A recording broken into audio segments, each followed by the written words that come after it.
Welcome to scene 3. Now, you were supposed to have read starting with line number 63 to the end of the scene. But I wanted to give you a little bit of background before we go over what you've read. This scene includes one of Shakespeare's greatest, most beloved characters, secondary characters. It is the nurse from Romeo and Juliet. And the nurse is a very important part because in most of Shakespeare's plays, he had a character that was sometimes called a fool or a joker or a jester, someone that everyone laughed at, the comic relief in the play. But that fool character, jester in this play is the nurse. And on all of these type of characters, Shakespeare, even though they were the funny ones, they imparted a lot of his themes and the knowledge that he wanted to get across. In some instances, and a lot of his tragedies specifically, the fool is the only one that really has a good head on their shoulders.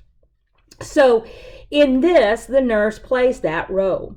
Now, the nurse is very loved. And first of all, she is not a nurse like we think of as nurses today. I mean, today, we think of nurses as our superheroes because of what's going on right now. But the nurse was called a nurse for another reason. When a lady of high society had a baby, it was beneath her to feed her own child. So basically, the moment that a lady of high society had a baby, they took the baby away from her and gave her to a nanny. But they called that nanny a nurse, and here's the reason why.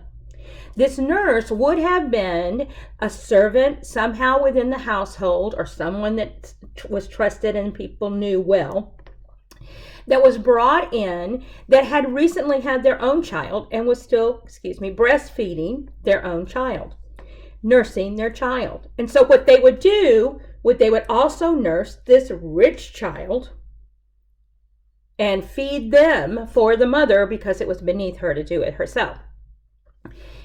Many times, as in Romeo and Juliet, the nurse became more of a mother figure and bonded with Juliet more than Lady Capulet ever bonded with Juliet. Lady Capulet and Juliet are basically strangers. They don't know each other very well.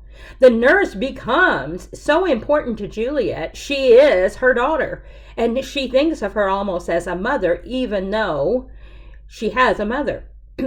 And the nurse loves to do things like embarrass Juliet, just like your parents love to embarrass you. That's the joy, I tell you, of being a parent, is so you can embarrass your own kids, right? So Juliet has this great relationship with the nurse, and the nurse, Juliet becomes the nurse's entire life, because we read in a part that you didn't read, that she had a daughter named Susan, probably a couple of years older than Juliet. And Susan is dead, has died, and we don't know why. And her husband has also died. So her family is Juliet. And so when we come to this scene, Lady Capulet has summoned the nurse to summon Juliet to come into her bedroom, the Lady Capulet's wing of the house, to have a serious conversation with her. And so when Juliet comes in, Lady Capulet tells the nurse, you need to go away. I need to have a private conversation with my daughter. But Juliet and Lady Capulet just stare at each other. They don't know what to say or how to start. And the nurse is going out, and Lady Capulet calls her back and said, no, you need to come help me tell her this. So Lady Capulet at line number 63 introduces the fact that it's time for Juliet to start thinking about marriage. And they just happen to have the very best bachelor available to Juliet. Now, one thing you need to understand. Right off the bat, Juliet says, I haven't thought about marriage. She says, it is an honor that I dream not of. That doesn't mean she doesn't want to get married. She's just been a happy girl. She's 13 and a half. How do we know that? Because at the beginning of this scene, Lady Capulet is trying to figure out how old Juliet is, and the nurse says, well, her birthday is the night before a certain holiday, and we know that holiday to be August 1st. So Juliet's birthday is July 31st. And then later on it says in 2 weeks, she will be 14. So how old is she? She's 13 and a half.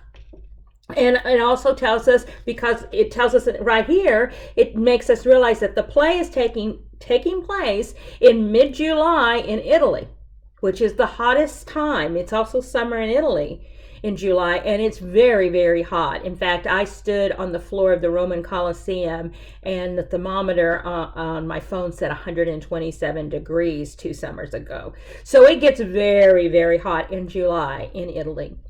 But so they are going to have this big, big party tonight. And so the mother says, well, I want you to start thinking about marriage because younger mothers than you are made. Okay, wait a minute. She is how old? 13 and a half. And they're saying there are people that your age that have already had children. And then she drops a bombshell. She says, I was younger than you when you were born. Okay, let's take just a minute. If Juliet is almost 14 and her mother had her when she was 13, how old is Lady Capulet?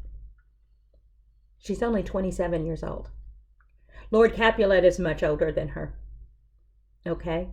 So I need you to understand that, because when she does introduce that Paris is the one that Juliet is going to be betrothed to, and trying to convince Juliet, because remember Dad said that Juliet has to like the guy, and Lady Capulet thinks that's ridiculous. She just thinks, hey, we should marry her off.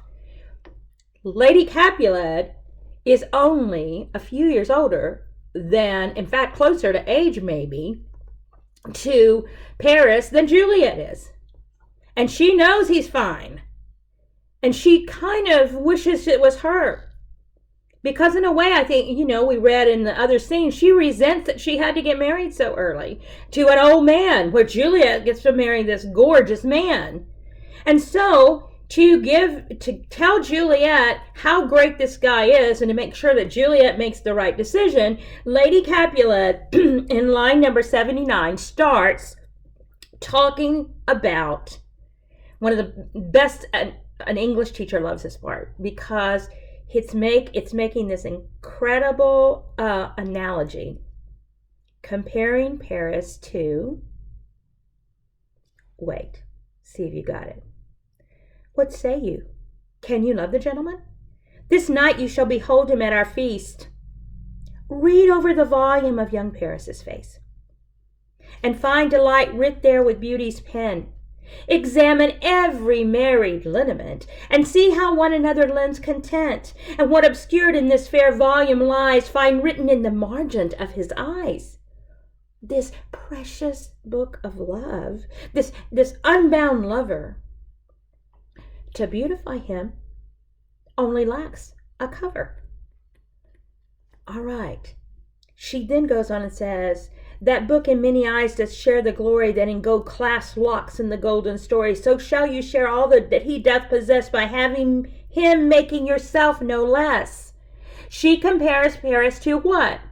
A book. Not just any book.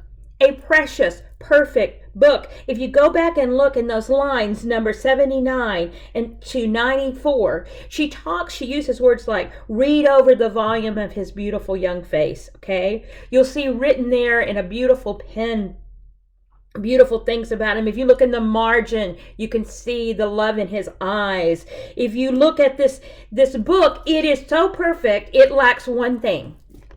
What did she say it lacked? A cover. The book lacks a cover. Now, a lot of you have a lot of pages. When I ask for pull out a worksheet, instead of going into a binder, you're in your backpack pulling all kinds. That drives me crazy. Not because I'm crazy at you, but because I'm really organized. I have paper clips are my best friend. Everything is organized. But can you imagine a book? Can you imagine a book without a cover? All the pages are everywhere, and every time you try to read, you have to put them in order, and hopefully their pages are numbered. And she's saying that's what Paris lacks. He lacks a cover. And guess what a cover is? He needs a cover. He needs it to bind it, hold it together. And that's a woman. And in those days, those books were bound with leather and had go clasps that locked it together. You are those go clasps, Juliet. You can bind him together, hold him together. You can become one and make the most amazing, perfect book. What do you say? And Juliet says, well, I'll tonight at the party I'll look, but you don't need me to say I like him. Because, look, she says, but no more deep I'll endart mine eye than your consent gives strength to make it fly. You guys have already said he's who I need to marry. I trust you and Daddy. I trust you that you'll find the best person for me. So guess what? Tonight, I'll look. And tonight, you may find yourself a new son-in-law.